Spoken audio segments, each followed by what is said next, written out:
بسم اللہ الرحمن الرحیم۔ آج ہم قرآن مجید کی ایک بہت ہی اہم گفتگو پر غور کر رہے ہیں۔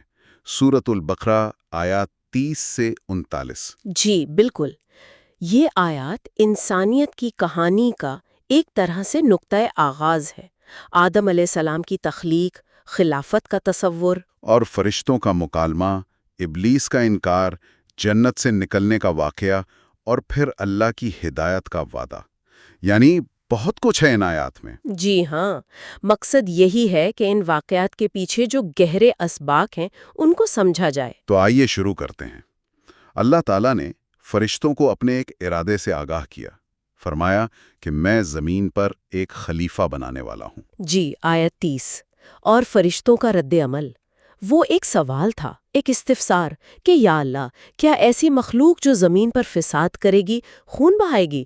جبکہ وہ کہہ رہے تھے کہ ہم تو آپ کی تسبیح و تقدیس کرتے ہی ہیں۔ بالکل، تو ان کا سوال شاید اس نئی مخلوق کی حکمت جاننے کے لیے تھا، نہ کہ کوئی اعتراض۔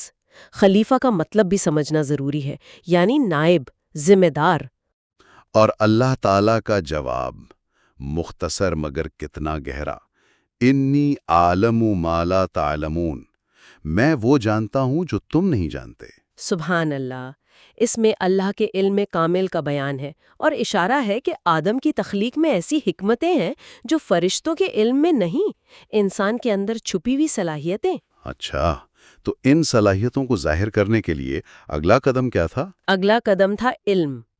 آیت 31 میں اللہ نے آدم کو تمام اشیاء کے اسماء سکھائے، یعنی نام، یا شاید ان چیزوں کی حقیقتیں، ان کی ماہیت۔ یہ صرف نام رٹوانا نہیں تھا۔ نہیں، میرا خیال ہے یہ گہرا علم تھا، چیزوں کو سمجھنے، ان میں تعلق جاننے کی صلاحیت، زبان، شعور، یہ انسان کی بنیادی پہچان ہے۔ پھر اللہ نے وہی چیزیں فرشتوں کے سامنے پیش کی اور ان سے پوچھا کہ نام بتاؤ اگر تم سچے ہو۔ اور فرشتے آیت 32 میں اپنی لا علمی کا اعتراف کرتے ہیں۔ سبحانک لا علم لنا الا ما علمتنا، پاک ہے تو، ہمیں تو بس وہی علم ہے جو تو نے سکھایا۔ اس میں اللہ کی صفات العلیم اور الحکیم کا بھی اقرار ہے۔ آدم کو ایک خاص علمی برتری حاصل ہے، خلافت کی ذمہ داری کے لیے ضروری علم۔ جی، اور اللہ نے پھر یاد دلایا کہ وہ آسمانوں اور زمین کے غیب کو اور جو کچھ ظاہر یا پوشیدہ ہے سب جانتا ہے۔ علم کے اس مظاہرے کے بعد پھر آیا وہ مشہور حکم، آیت 34، سجدے کا حکم۔ ہاں، تمام فرشتوں کو حکم ہوا کہ آدم کو سجدہ کرو۔ یہ سجدہ تعظیمی تھا، تکریم کا، آدم کی فضیلت کے اعتراف کا، عبادت کا نہیں۔ سب نے حکم مانا سوائے ایک کے، ابلیس۔ ابلیس نے انکار کیا، وجہ؟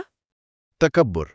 اس نے کہا میں اس سے بہتر ہوں، میں آگ سے بنا ہوں، یہ مٹی سے۔ یہاں تکبر کا انجام کتنا واضح ہے، اللہ کے حکم کے مقابلے میں اپنی ذات یا اپنی اصل کو بڑا سمجھنا۔ جی، اور یہی تکبر اسے کفر تک لے گیا۔ یہاں سبق ہے کہ علم اپنی جگہ، مگر اصل چیز اللہ کی فرمانبرداری اور عاجزی ہے۔ ابلیس عالم تھا، مگر تکبر نے اسے برباد کر دیا۔ اچھا، اس کے بعد آدم اور ان کی زوجہ کو جنت میں ٹھہرایا گیا، آیت 35۔ انہیں ہر طرح کی نعمتیں استعمال کرنے کی اجازت تھی، سوائے ایک درخت کے۔ ایک حد مقرر کر دی گئی تنبیہ کے ساتھ۔ مگر شیطان جو اب دشمن بن چکا تھا وہ باز نہیں آیا۔ آیت 36 میں ذکر ہے کہ اس نے انہیں بہکایا، وسوسہ ڈالا، انہیں بھلاوے میں ڈالا، اور وہ لغزش کھا گئے، جس کا نتیجہ جنت سے نکلنا ہوا۔ اللہ کا فیصلہ آیا، تم سب نیچے اتر جاؤ، اب تم ایک دوسرے کے دشمن ہو، اور زمین میں تمہارے لیے ایک وقت مقرر تک ٹھکانہ اور سامان زیست ہے۔ تو یہ زمین پر انسان کی آزمائش کی زندگی کا آغاز تھا، شیطان کی دشمنی اور وسوسوں کے ساتھ۔ لیکن بات یہیں ختم نہیں ہوتی، انسان کی فطرت میں غلطی کے ساتھ توبہ کی گنجائش بھی ہے، آیت 37۔ جی، آدم علیہ السلام نے فوراً اپنی غلطی کو محسوس کیا، اللہ سے کچھ کلمات سیکھے، توبہ کی، اور اللہ نے ان کی توبہ قبول فرمائی۔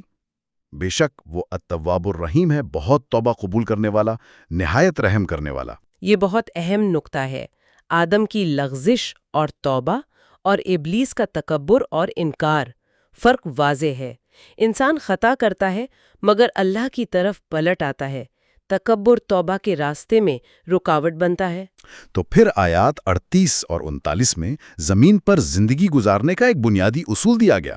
ہاں، پھر حکم ہوا کہ سب اترو، لیکن اللہ نے اکیلا نہیں چھوڑا، وعدہ کیا کہ میری طرف سے ہدایت آئے گی۔ فرمایا کہ جو اس ہدایت کی پیروی کرے گا ان کے لیے نہ کوئی خوف ہوگا نہ وہ غمگین ہوں گے۔ اور جنہوں نے انکار کیا، کفر کیا، آیات کو جھٹلایا، وہ جہنمی ہوں گے، ہمیشہ وہیں رہیں گے۔ تو یہ دو راستے واضح کر دیے گئے۔ یعنی خلاصہ یہ ہوا کہ ان آیات میں تخلیق کا مقصد، علم کی اہمیت، تکبر کا انجام، رحمت الہی، توبہ کی قبولیت اور ہدایت کی پیروی یا انکار کے نتائج سب بیان ہو گیا ہے۔ بالکل اللہ کی پوری اسکیم کا ایک بنیادی خاکہ ہے۔ تو آخر میں سننے والوں کے لیے ایک نقطے پر غور کرنے کی دعوت، جو اسما کا علم آدم کو دیا گیا، جو فہم و ادراک کی بنیاد ہے۔ جی، وہ زمین پر خلافت کی ذمہ داری ادا کرنے کے لیے کتنا ضروری تھا۔ آج بھی اس علم کا حصول اور اس کا صحیح استعمال انسان کے لیے اپنی اس بنیادی ذمہ داری کو سمجھنے اور نبھانے کے لیے کتنا اہم ہے۔ بہت گہرا سوال ہے، اس پر ضرور غور کرنا چاہیے۔ اللہ ہمیں ہدایت پر چلنے کی توفیق دے۔ آمین۔ اللہ حافظ۔ اللہ حافظ۔